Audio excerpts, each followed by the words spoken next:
1-0, Albuquerque leads Sacramento. We start the bottom of the fourth inning here at Raley Field. 1 run, 3 hits for Albuquerque. No runs, 1 hit for Sacramento. Josh Suchon alongside John Baker. Game 2 of this 4-game series, game number 142 out of 144. Top of the order due up for the River Cats. Darren Ford, Joe Panik, Kevin Franzen. Boone Whiting has faced the minimum. He's given up 1 hit. He has struck out 4. That 1 hit was a single by Carlos Trienfeld. He was picked off first base by the catcher, Tommy Murphy. So here's Darren Ford stepping in. Corner infielder's right at the edge of the infield grass. He's always a threat to bunt. First pitch to him is taken for a called strike.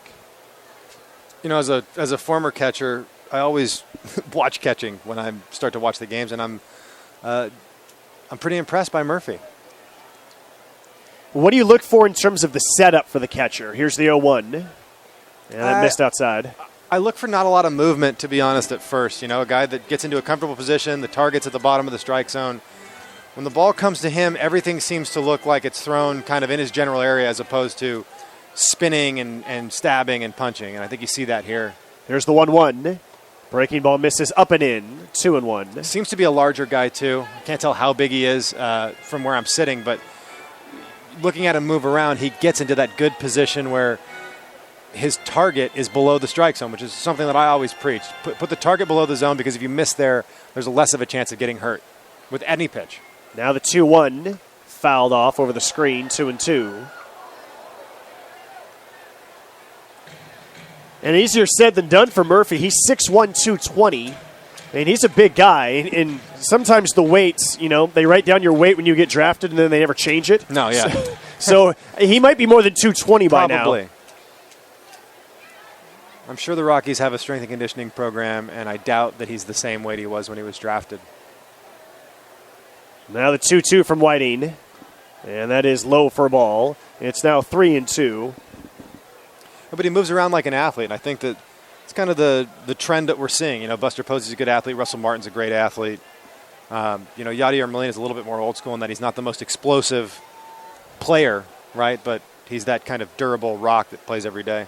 3-2 from Whiting is low, ball 4. So Ford will jog down to first base, and you know you always have to pay a lot of attention to Ford. This year he has stolen 31 bags and 45 tries. 1-0 Isotopes. We're in the bottom of the fourth. Here comes Joe Panik, and he'll get another nice ovation. So you're catching, you know that Darren Ford can run. What do you start to think about? Well, I think when you think about kind of mixing up the times with the pitcher and perhaps putting some slide steps on, but you also don't want to lose sight of the important job of the pitcher, which is try to get the hitter out. He runs on the first pitch. It's taken. Throw down to second base. Is offline. It's a stolen base. Yep. He had no chance, yeah. Great jump. I think that's something that you should know, too, generally. And something that I always looked at is you can find out what counts guys like to run on, right? And there's guys that are very aggressive like that, like Billy Hamilton last year, for example. He's going to go on the first pitch a lot. So if you know that, right, you can do things to upset his timing. Hold the ball and step off without even throwing over. You upset that timing, you get him to get a bad jump, and then that's going to be your chance of throwing him out. So it's not just how quick can you get rid of it and throw it. It's also how do you set that up. The pitch was a called strike, so here's the 0-1. And Panik swings, fouls it off. Third base side, it's 0-2.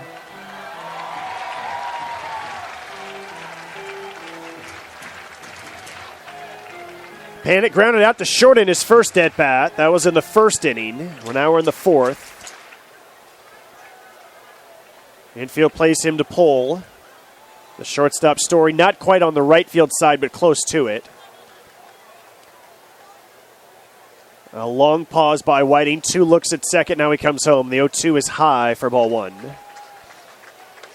What do you think about how shallow Roger Bernardino plays in center field?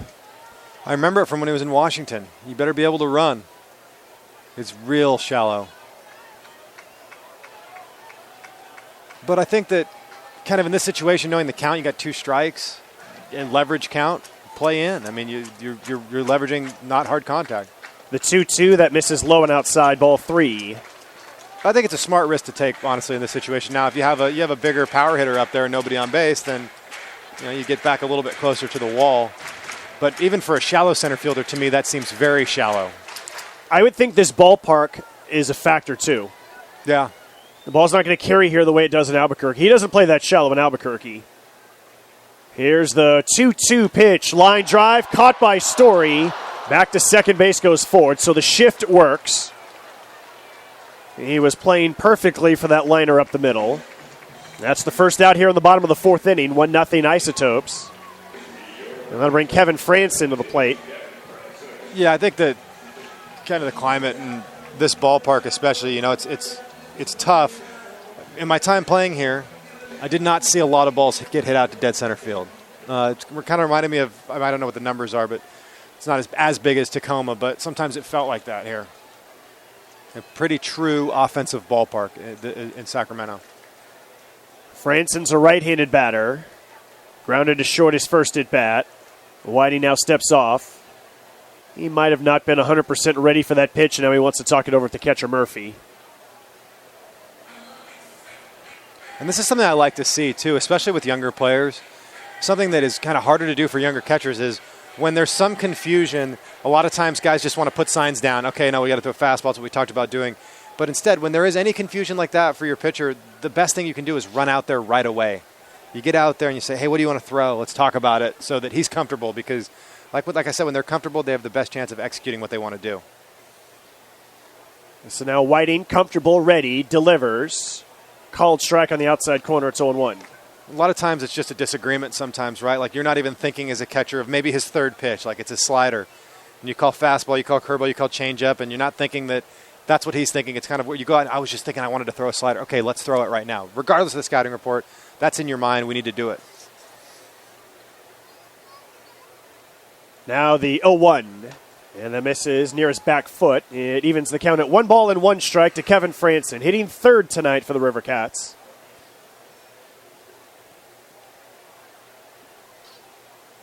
The second baseman, Bond, closer to second. Making sure that Ford doesn't get too good of a lead. Ford can definitely steal third. He has a decent lead right now, leaning that direction, leaning a little bit more. Does not go, the 1-1.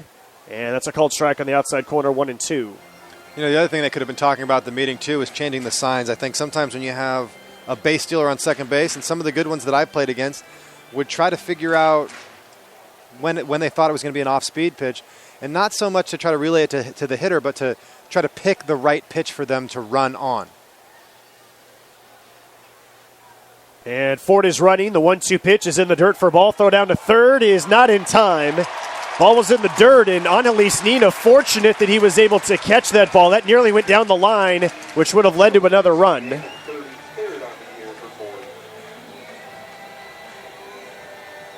So 2 stolen bases in the inning for Ford. That was close. Very close. Yeah, very close play at third base. I mean, the throw script, great play by Nina to not pull the ball up and make the tag kind of let his hand there. Although fortunate that it seemed to bounce directly into the glove. Now the infield will come in. Runner at third, 1 out. 2-2 the count. And Whiting delivers. Fouled off, right side. Best time in baseball to hit right here, infield in. The best time. And when the infield's in and you're a hitter and it's not a 2-strike count, generally looking for a ball up, right? But one of the things I noticed that I heard guys talking about was that they would try to hit a low line drive in the middle of the field in this situation. Like they're going to try to get you off balance, hit something on the ground. The holes are there, surprisingly. The 2-2, and that's a line drive, left center field. Going back is Dickerson. He's not going to get it. It's over his head, rolling all the way to the wall. Ford will score easily. Franson will stop at second. It's an RBI double, and we're tied 1-1 here in the bottom of the fourth inning.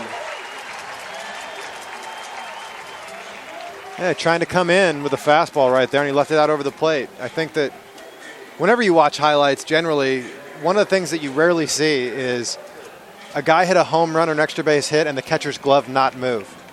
It's just something that, they always show. You always see it on ESPN or MLB Network. They'll highlight the glove, and then they'll highlight where it went. But it's no secret, where you're set up as a catcher is never where you think the guy's going to hit the ball hard like that. Now here's the cleanup hitter, Jared Parker. Still only 1 out. Franson at second. The shift is on. And it's taken inside for ball 1-0. Parker struck out looking in the second. 22 homers, 71 RBIs for Parker. Also 161 strikeouts this year. He's also stolen 19 bags, so he's close to a 20-20. He's got about 2.5 games left to get his 20th stolen base. You better believe if he gets on base, he's running.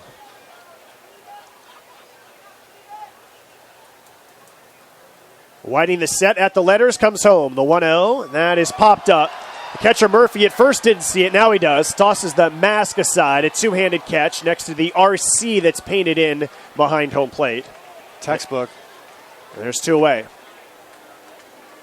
Textbook catch. And another interesting thing about baseball and hitting, too, that I don't know that the general population of baseball fans understands, is that when you pop up straight back behind the plate like that as a catcher, that's a very, very near miss. It's a very near miss. More so than swinging and hitting the fly ball that you just kind of mishit it. That was right on the right part of the bat, just right underneath it. Now Mac Williamson in the batter's box. Right-handed hitter takes inside for ball 1. I remember a scout told me once that the higher that someone hits a ball in the air, that he gets impressed by that. Because he thought, okay, if he can hit it that high, then he can hit it that far. Yeah, absolutely. Now the 1-0. And that's a ground ball on the left side. Nina's got it. Third baseman spins, throws a little low, but dug out by Smalling at first, and the inning is over. Sacramento ties it up with a run on 1 hit, no errors, and 1 left on base. We head to the 5th inning. Albuquerque 1, Sacramento 1, and this is Isotopes Baseball on 610, the Sports Animal.